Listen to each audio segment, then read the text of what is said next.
Bonjour tout le monde, c'est Émilie, j'espère que vous allez bien. Aujourd'hui, on va faire ensemble des crinkles au chocolat. Il vous faut du chocolat noir avec du beurre, du sucre, des œufs, de la levure chimique du sucre vanillé, une pincée de sel, de la farine et prévoyez du sucre glace. C'est parti!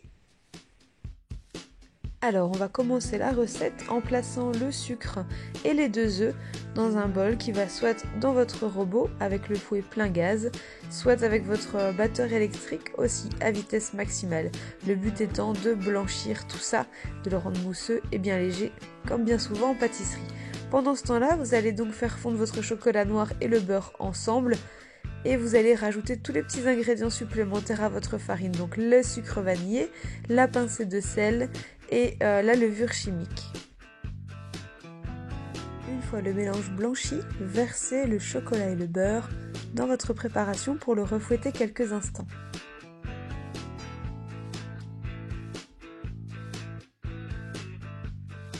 Lorsque votre mélange est devenu couleur chocolat, on va donc vérifier sur les bords que tout est bien homogène et on va verser les ingrédients secs. Une fois que c'est fait, on va fouetter à plus faible vitesse et puis on pourra verser toute la préparation dans un film alimentaire.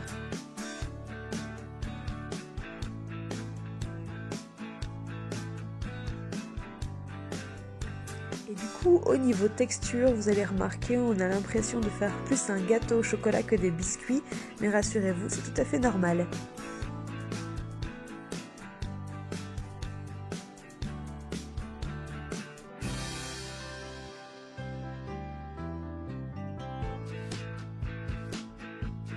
Et lorsque tout est versé, on referme le tout et c'est parti pour 1 heure au frigo. De retour après 1 heure de frigo, je suis rentrée chez moi pour m'occuper de la cuisson. Et donc vous allez pouvoir prendre 2 plaques pour le four puisque vous allez réaliser 14 crinkles. Donc je divise ma pâte en 12, c'est-à-dire que je la coupe en 2 puis encore en 2, donc c'est-à-dire en 4 rangées, et je fais je divise en 3 parties dans l'autre sens. La seule chose c'est que vous allez voir, soit c'est pas tout à fait régulier, soit certaines boules sont plus grosses que d'autres, etc. Au fur et à mesure vous allez avoir des petits morceaux qui vont rester, et donc vous réussirez donc à faire 14 pièces au lieu de 12.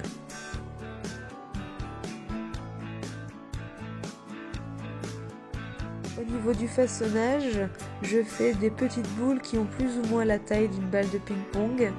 Après, si vous voulez faire des mini crinkles ou des plus gros, c'est à vous de voir et du coup d'ajuster le temps de cuisson. Lorsque toutes vos boules sont prêtes, vous allez pouvoir sortir du sucre glace pour tremper donc la moitié des crinkles, la moitié supérieure des crinkles dans le sucre glace. Alors, pendant que je vais chercher donc l'autre plaque de crinkles et le sucre glace, je vous explique un tout petit truc. C'est que lorsqu'on va placer le sucre glace par-dessus, on se dit waouh, ça va quand même être fort sucré. Sachez que vraiment ça ne sert que pour l'aspect purement décoratif, ça ne se sent pas très fort. Et puis si vous avez remarqué, dans la recette, il n'y avait pas beaucoup de sucre, il n'y avait que 70 g de sucre pour 200 g de chocolat noir. C'est-à-dire que vous allez avoir des biscuits qui vont être forts en chocolat, qui ne contiennent pas spécialement beaucoup de beurre ni beaucoup de sucre. Par contre, au niveau déco, clairement, ça fait sucré, ça fait gourmand, avec le côté craquelé qui va se créer après le four.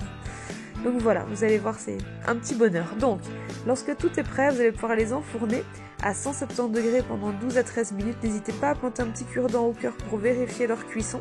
Et puis bon appétit, vous allez vous régaler.